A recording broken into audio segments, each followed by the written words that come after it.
Hello, in this quick little tutorial, I wanted to show you how you can upscale your cutter designs. So for example, this one, the internal cutting edge, this one here, is 15 millimeter tall. I usually offer my cutters in 15, 20, 25, so in 5 millimeter increases up to 60 millimeter. And I wanted to show you how I increase the size without having to redesign it. So to do this, select the contour, go over to these little dots, click on Move, and then click on Copy, and shift it over here. Now, click on Exit Sketching. Oh, the sketch is hidden, so make it visible. Make sure it's still selected. And then go over to the left and click on Scale. So we want to increase from 15 millimeter to 20. To do this, use your calculator and enter 20 divided by 15. This is your scaling factor. Go back to Shapr and grab this little dot. And now, as you can see, it's increasing the size. Enter 1.33, and that's all. So if you now click on it again, you can check the dimension by selecting this and this. Shift this over here, click on this symbol and select vertical.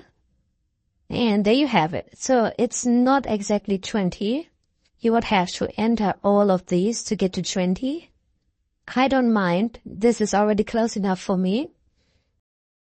I will show you another one. Select, click on the dots, move, copy, shift it over here. Perfect. Exit sketch, scale.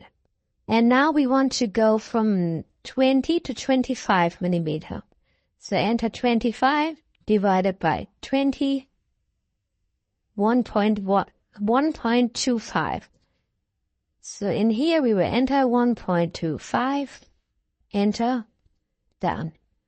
Select it again to go back to the sketch and double check. Close enough, nearly 25 millimeter. And you can do this as many times as you want, to whatever dimension you want. You just have to calculate your scaling factor. One thing you now have to do is create the offsets for your cutter again, because you can't select the whole thing, otherwise it will also upscale the distances. And we don't want this because the distances are on purpose. This one is 0.4, 0.8 and 3 millimeter. And if you would select the whole thing and upscale it, these will increase to different dimensions, which is not optimized for 3D printing. So once you have upscaled all your designs, you would just simply create new offsets by selecting offset edge. Enter whatever you want, so 0.4. The next one, 0.8. And the last one, 3 millimeter. So when you upscale, just the internal cutting edge. And this is all I wanted to show you. I hope this helped. And if you have any questions, leave a comment below. Thank you. Bye.